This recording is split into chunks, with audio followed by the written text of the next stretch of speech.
Sí, Sí. señora. Bueno, de mis abuelos sirios no sé nada. Fallecieron antes que yo nazca y no sé nada.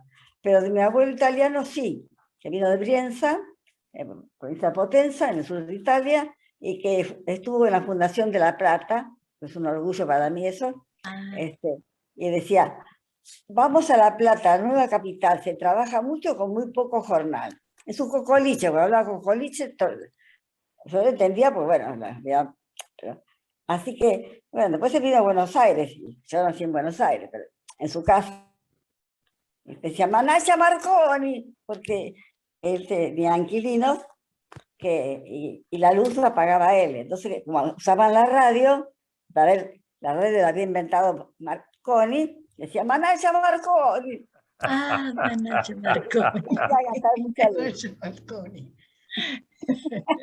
En la escalera Fantástico. que iba a la pieza de mi papá, que era sastre. Él subía la escalera con el bastón, tenía una pierna casi encangrenada, pero bueno, vivió hasta los 96 años. Otro sastre. Ya somos tres. Sí, sí. Falta que seamos de Tauro, de Virgo y ya está. Eso, ya estamos. Está pidiendo hablar Celsa. Bueno, yo estoy acá porque vine de Asturias en un barco en el pasaporte de mi mami. Mi papá ya estaba acá hacía 2 años. Así que, bueno, en esos barcos interminables y horribles que viajábamos los inmigrantes, y acá me quedé. Y bueno, yo no soy ciudadana argentina, pero amo. Era muy pequeña cuando viniste. Sí, 3 años. O sea que no viniste en un barco idílico saltando en la proa de la cubierta. No, al contrario, vine en un barco espantoso, llena de miedo, había de todo en los barcos, alemanes, rusos, polacos, italianos. Todo mío había unos alemanes que no tengo nada en contra de los alemanes, pero yo les tenía terror porque hablaban tan fuerte y tan duro que a mí me hacía llorar, aunque no era conmigo, entre Claro. ellos, ¿no? Sí, no fue una experiencia agradable, pero sí fue una experiencia agradable encontrarme con mi papi, que hacía 2 años que no lo veía. Fantástico. Los Fantástico. reencuentros, esos reencuentros ¿Dónde fueron. viniste con tu mamá? ¿Viniste con tu mamá? Y después de muchos años, yo viví el desarraigo con mucha tristeza a través de la tristeza de mi mamá. Porque mi mamá era muy joven, 20 y pico de años, mis padres venían de la Guerra Civil Española, y mi mamá estaba muy triste porque había dejado a toda su familia. Y después de muchos años tuve la dicha de volver a Asturias, conocer la casa donde había nacido y conocer a su familia. Su familia me conocía a mí, pero yo no me acordaba de esa familia, ¿no? Por supuesto. Y cuando fue la emoción más hermosa de mi vida, en el lugar donde mis padres y yo había nacido, en la casa donde había nacido, que era la casa de mi abuela, y sentarme ahí y pensar todo lo que mi mamá había caminado a sus 7 años para cuidar las cabras. Son historias. Sí, claro, son historias. De algún modo, las historias esas, cuando uno las conoce, las marca a uno, lo marcan a uno y develan misterios y también marcan para bien, no, nunca es para mal, en el sentido de ¿No? que al develar la historia uno sabe de dónde viene, este saber es absolutamente necesario. Por ahí Elisa Vázquez también tiene una historia parecida con relación a sus padres, creo que eran los dos inmigrantes. Si ella quiere y puede, lo puede contar. En el caso, digamos, que contaba Matilde de esta cuestión más romántica de los barcos.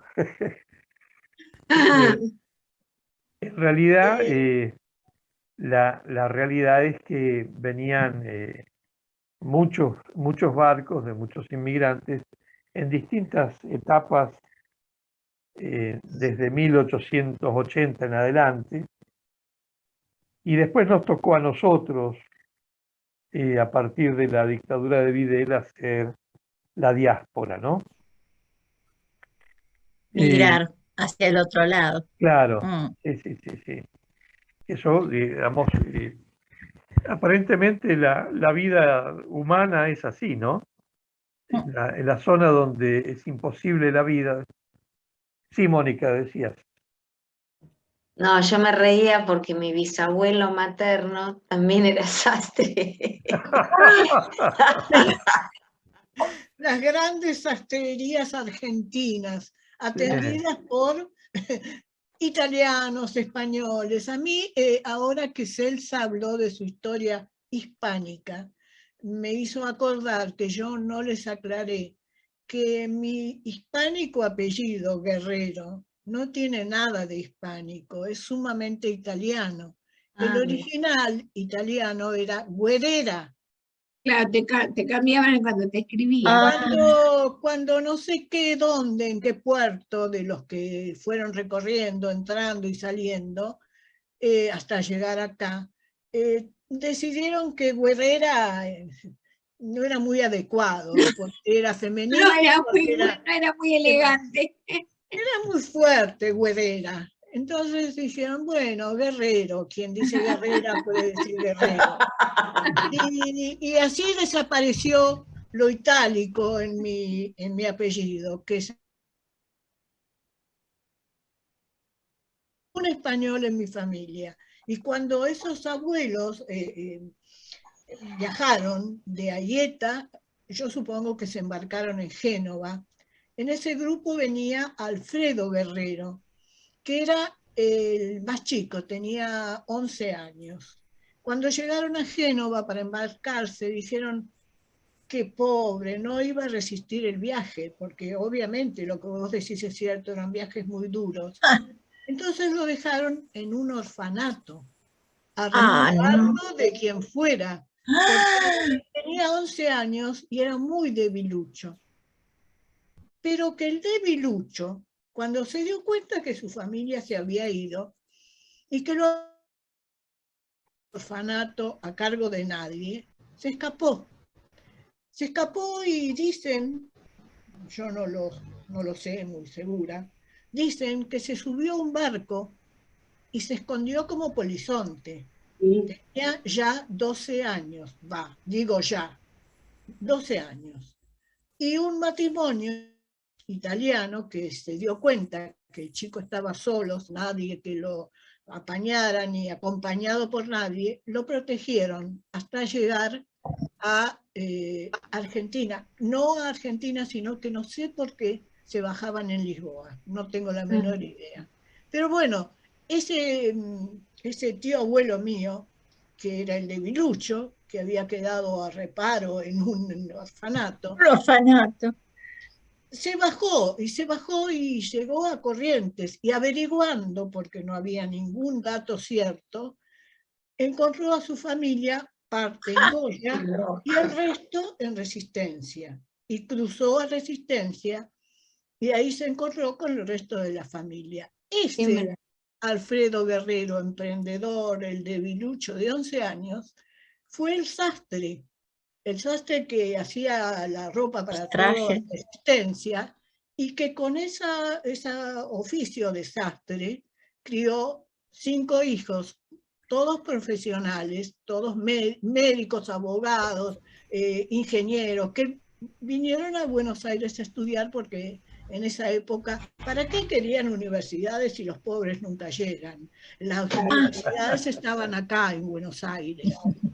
Entonces, ese Alfredo Guerrero ocupaba indiecitos en su taller de costura y a los indios les enseñaba el oficio de sastre. Así que después, con el tiempo, hubo más de un indio de la zona que sabía de costura, era capaz de ser sastre. Y desde esa ocupación de sastre la conoció a Luisa Mayorana. Luisa Mayorana era costurera. El destino los juntó, cosiendo en el mismo taller, y juntos criaron esa familia chaqueña. Esa es la... Y después, con el tiempo, ya sus hijos, mis tíos, primos de papá, eran grandes, tenían sus familias acá. Él vino y se instalaron acá en Buenos Aires, protección de sus hijos que habían estudiado gracias a la profesión de sastre, gracias a la de Alfredo Guerrero. Interesante. Adelante, Celsa. No tenés micrófono. No tenés micrófono. Pero ya es preciosa tu historia, pero yo tuve la suerte de que nosotros éramos 3 nada más. Así que los únicos 3 que vinimos a la Argentina, fuimos nosotros, mi papá y yo. Así que la historia de la familia quedó toda, una en Venezuela, otra la mayoría en España, y bueno, y ahí quedamos. Interesante. Sí, adelante, Catalina. Un poquito más de pimienta. Mi abuela se ve que no tenía buen recuerdo de su Sicilia, y entonces cuando le preguntaban qué era ella, dice, io sono chaqueña.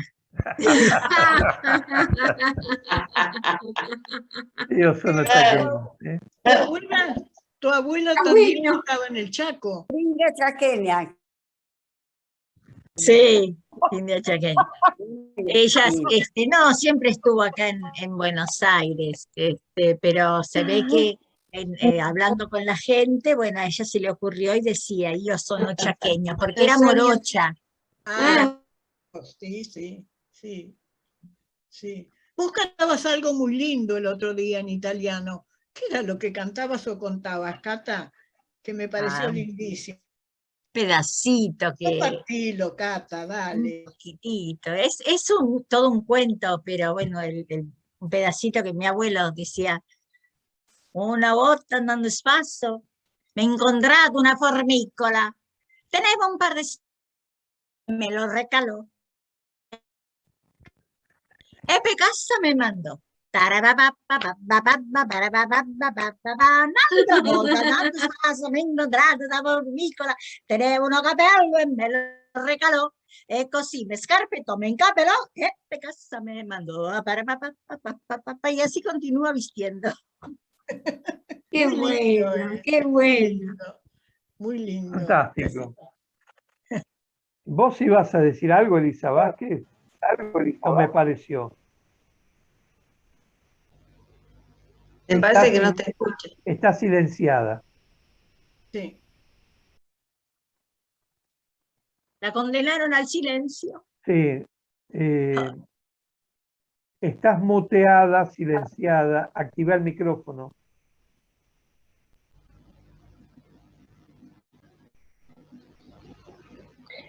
No sé. No nos sale. No sale. Sí. Ahí está, ahora sí. Ahí va. Bueno, yo, para resumir, pensaba que mi mamá había llegado de Galicia y no tenía nadie acá que la esperara, ¿no? Una prima que le había dicho, tardó horas en llegar, y se quedó, creo que en el hotel, esperando. La dejaron ahí alojar, y esperó como 2 días, y ella estaba... Claro, y al final, bueno, la prima apareció después de 2 días, así que la llevó a una casa, a alguien que ayudara en las tareas de la limpieza, de todo eso. fue su primera experiencia en Buenos Aires. Y después, bueno, se fueron reuniendo con algún hermano que estaba acá, pero yo pensaba cuánto sufrimiento estaba solo, desorientado, ¿no? Desorientada. Y mi papá llegó, no tenía trabajo, y había un cartel en un restaurante del centro que pedían cocinero. Y él nunca había cocinado, pero le dijo que era cocinero, que él sabía, no, que era cocinero porque sabía.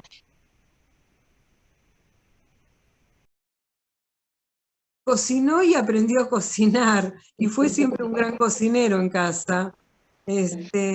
Bueno, me venían estas cosas ahora que pensaba en la reconstrucción, y que justo leí hoy en el Zoom una poesía de mamá también que tenía que ver con los dolores primeros, ¿no? De llegar y dejar su tierra y venir solos, encontraran algo, ¿no? Y por ejemplo, mamá nunca quiso volver a Galicia, nunca, porque dice que ella había sufrido mucho, que de los hermanos era como que el papá no la dejaba ir a las bulerías, a ningún lado. Ella y mi tío, el que vivió después en Uruguay, eran, dice, como los sirvientes de todos los demás. No les dieron nunca la diversión, sino el trabajo. Me venía todo eso cuando los escuchaba. Muchas gracias. No, al contrario, gracias a ustedes. Había eso de ricos y entenados, ¿no? Había el que podía y el que tenía que... Mi papá no era sastre, era carpintero. Carpintero. Qué cosa, ¿no? Pero Era un gran ebanista. Ah, Mira. bueno, yo tuve un tío ebanista y mi papá toda su vida fue ilustrador de muebles. Ah, Esos oficios maravillosos. geniales, aparte increíbles, porque mi abuelo, por ejemplo, se inició fabricando las polainas que usaba el uniforme de la Marina. Mirá vos. Polainas blancas que eran de loneta. Y él empezó haciendo eso. Él había aprendido a coser a máquina. Mi abuelo ese es el abuelo materno, Figoli. Era autodidacta, él había hecho primaria apenas y comenzó haciendo las polainas del uniforme. Y puso su toldería, que en Once fue famosa, y llegó hasta... Cuando él había llegado ya, había escalado posiciones, porque evidentemente los toldos eran más importantes que las polainas. Todo lo que sea proveedor, lo que fuera proveedor del Estado, se había transformado en algo muy tenebroso. Para conseguir las licitaciones había que coimear, para cobrar lo que se había trabajado había que coimear, para pasar por la caja a tal hora había que coimear, y mi abuelo se cansó de todo eso, no quiso saber nada. Pero llegó a figurar en el diario un aviso de Fábrica Argentina, su principal cliente. Claro. De polainas a toldos. Mirá vos. Sí, adelante, Celsa. No, perdón, Miguel. Bien. Bueno,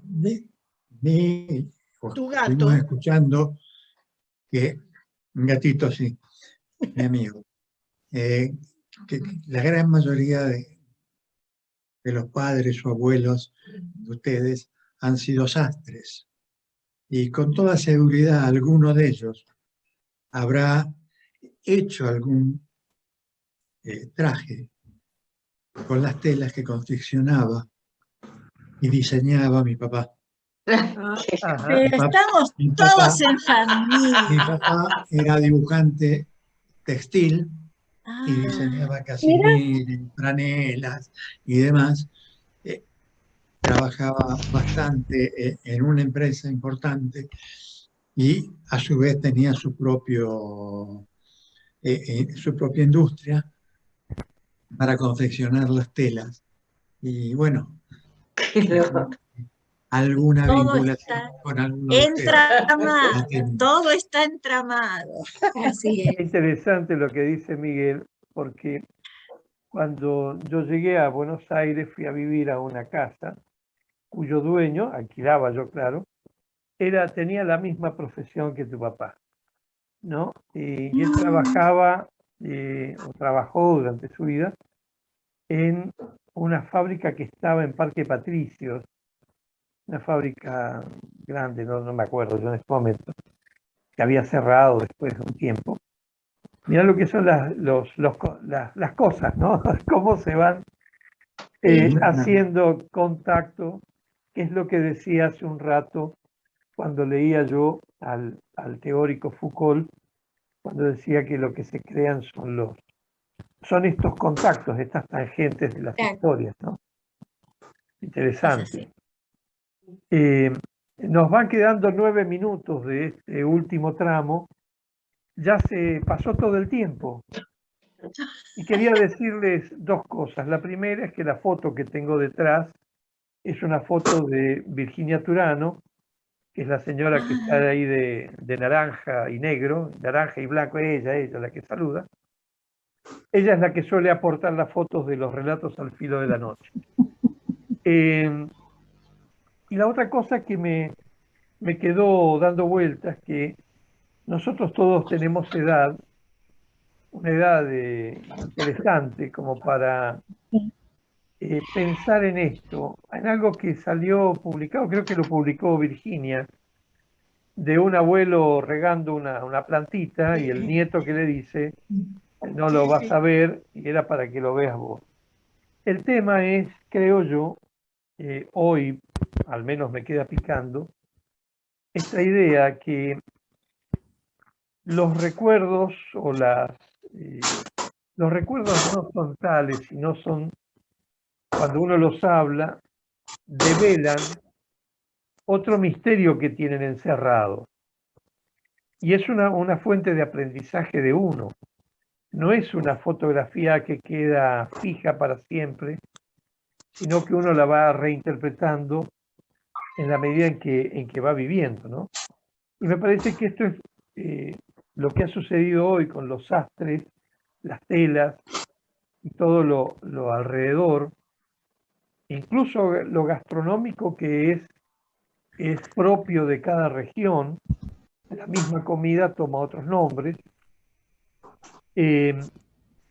Cómo nos ha ido vinculando, haciendo nuestras historias, se vinculan, aunque sea en un cruce, o por lo menos se atisba ese cruce si uno continuase con esa trayectoria, ¿no?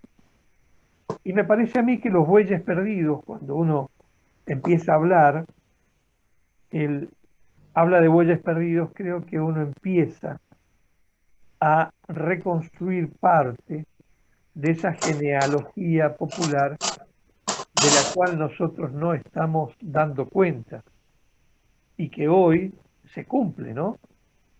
Tal vez esté de acuerdo conmigo Ricardo Carreras, pero me refiero que funciona como un vínculo a nivel popular que en algún lugar, un vínculo que en algún lugar nos toca a todos por igual.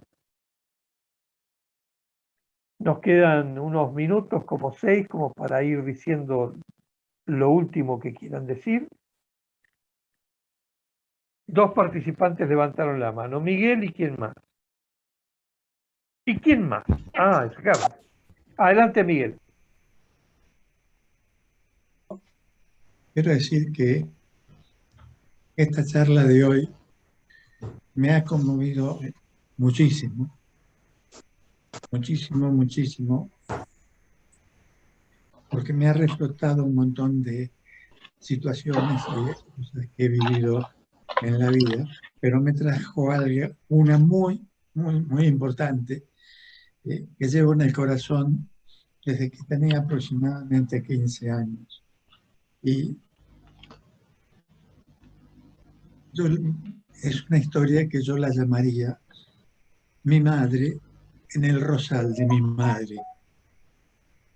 Es decir, ¿por qué digo desde los 15 años y mi madre en el rosal de mi madre?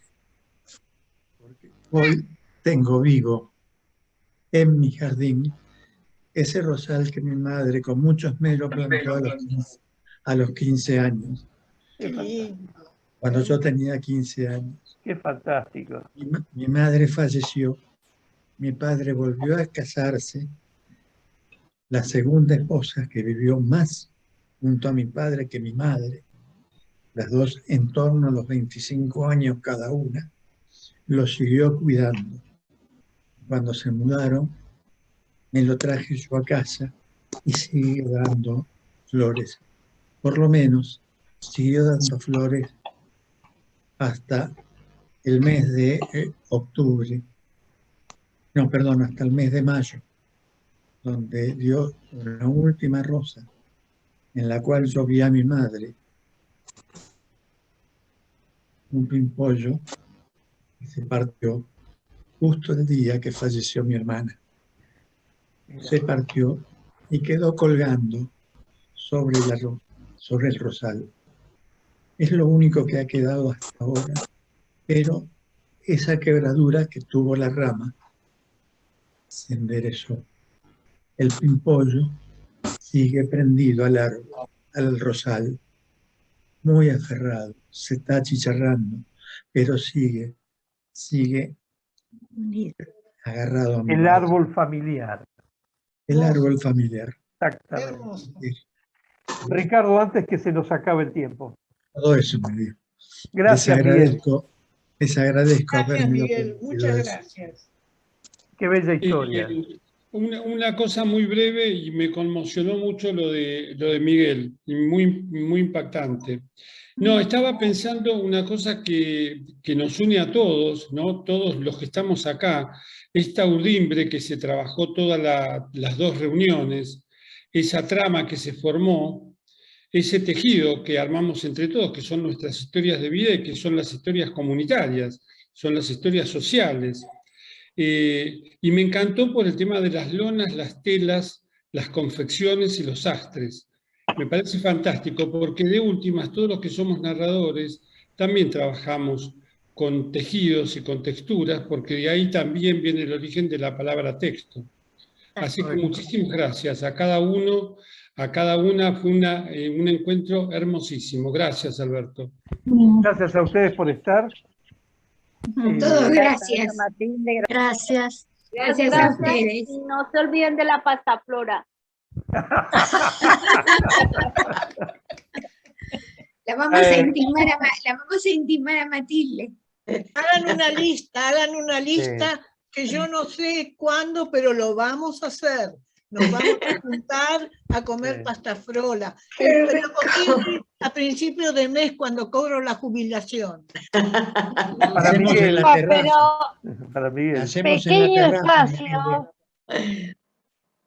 Pequeño espacio Freire. Tiene que volver a abrir las puertas para reunirnos, para contarnos, para disfrutarnos. Para comer. Además, porque acá no todos saben que Pequeño Espacio Freire lo conduce la insistidora oficial que es Matilde, y que entre los cuentos lo que ella hace es servir un rico, sabroso té con los matildos, con los budines, con las pastafrolas que hace Matilde con sus manos, así que Qué rico, nada. qué rico. Cita obligada. Estaremos obligada ahí. en Pequeño Espacio. Buena semana para todos. Igualmente. Buena semana. Los abrazos. Los abrazos. Gracias por todo. Gracias a la barra.